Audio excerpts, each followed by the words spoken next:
आपको स्टेट से कह रहा हूं, पूरे हिंदुस्तान में विधानसभा के चुनाव, लोकसभा के चुनाव चोरी किए जा रहे हैं।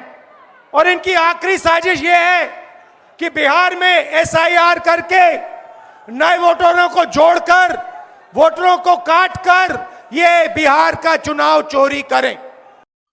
राहुल गांधी 17 अगस्त 2025 यानी आज से जो है उनके द्वारा एक पद यात्रा शुरू किया जा रहा है, मतदाता पद यात्रा, मतदाता अधिकार यात्रा। ठीक, अब इसमें होने वाला क्या है, ये जो है वोट चोरी को लेकर, जो चुनाव आयोग के द्वारा वोट चोरी का आरोप है उसे लेकर ये बिहार में जो है जागरूक करना चाहते हैं मतदाता को।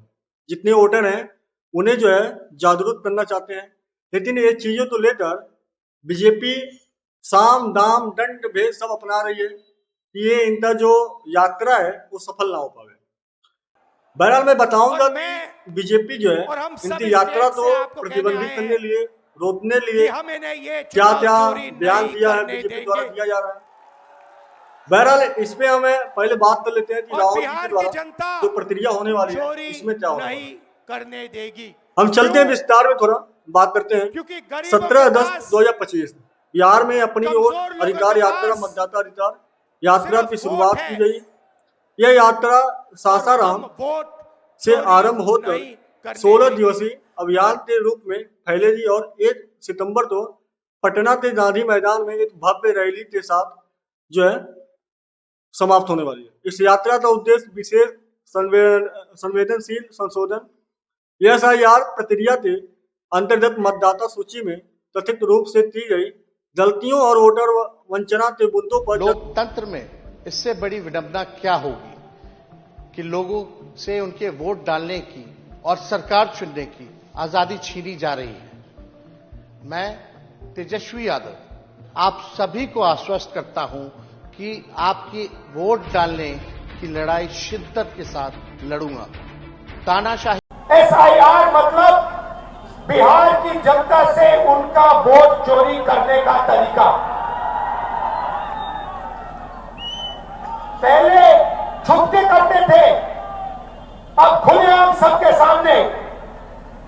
आज उनका प्रेस कॉन्फ्रेंस होता है, मैं उनसे पूछना चाहता हूं, आपने कानून बनाया, आपने सीसीटीवी का कानून बनाया, फिर आपने उस कानून को जागरूक करना है।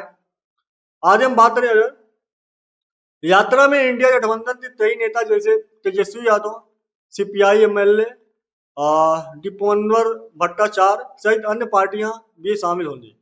यदि आप यात्रा की मार्ग साढ़े या उसके बारे में जानना चाहते हैं तो भी मैं अपने बाद दूसरे वाले वीडियो में बता दूंगा। बहरहाल इसमें बीजेपी क्या करना चाह रही है, अब बीजेपी आखिर इस यात्रा को रोकना क्यों चाह रही है। अब बीजेपी द्वारा एक बयान आता है, जो बयान मैं आपको सुनाने जा रहा हूं। भाजपा ने राहुल गांधी और तेजस्वी यादव की वोट अधिकार यात्रा को एक साइरस कहते हुए लज्जापद और दिखावे पर आधारित बताया।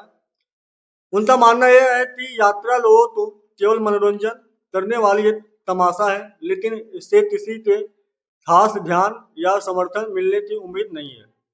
उतना ही नहीं, उधार तेजादी और तेजस्वी पर जो है भाजपा प्रवक्ता अजय आलोक ने राहुल गांधी को उधार का गांधी बताया और सवाल उठाया कि क्या वे एसआईआर जैसे मतदाता सूची सुधार पर आरोप लगाने के बजाय अवैध वोटर हटाने का पक्ष नहीं है।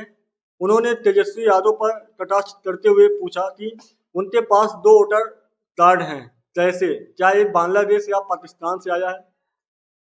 आगे क्या हुआ, अजय आलोक ने यह यात्रा देश में अस्थिरता फैलाने का ठेका लेने के बराबर बताया और आरोप लगाया कि राहुल और तेजस्वी चुनाव आयोग, ईडी, सीबीआई, आयकर समेत तमाम संस्थाओं पर हमला कर रहे हैं ताकि चुनावी नोटिस से बच सकें।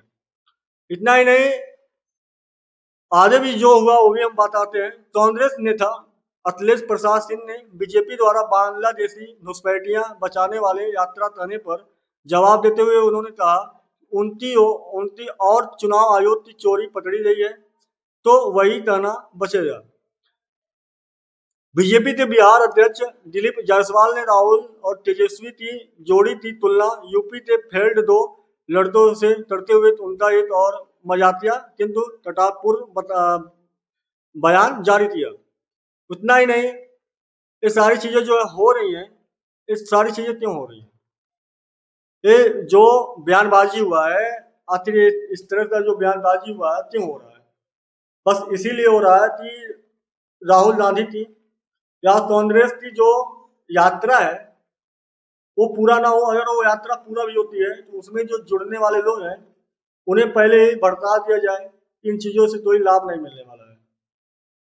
और बहरहाल SIR का मामला जो है, जो बिहार में वोट चोरी का मामला है, जहां पे 65 लाख लोग तो नाम हटा है, उसे लेकर 19 तारीख तक का डेट मिला है। सुप्रीम कोर्ट ने 19 तारीख तक का डेट दिया है। आने वाले 19 तारीख तो कंफर्म होने वाला है कि क्या उस मामले में जो है जो नाम हटे हैं वो नाम रियल में हटे हैं, क्या सच में चुनाव आयोग ने बहुत बड़ी प्रॉब्लम अपने लिए क्रिएट कर रहा है, या फिर जिनका नाम हटा है वो जो है बिहार छोड़ चुके हैं या उनकी मृत्यु हो चुकी है। जो भी चीजें हैं, अब जब ड्राफ्ट सूची जारी होती है, ड्राफ्ट सूची में पता चलने वाला है। 2-3 दिन का और इंतजार करना पड़ेगा, उसके बाद सारी चीजें जो है सामने आने वाली है। जो भी अपडेट आएगी मैं अपडेट आप तक पहुंचा दूंगा। वीडियो बहरहाल आपको अच्छा लगता है तो आप लाइक शेयर करिए। पहली बार जुड़े हैं तो सब्सक्राइब करवा लीजिए। आपके घर में जितना भी फोन है उसमें सब्सक्राइब करवा लीजिए। मिलते हैं अगले वीडियो में, तब तक लिए इजाजत। जय हिंद, जय भारत, वंदे मातरम।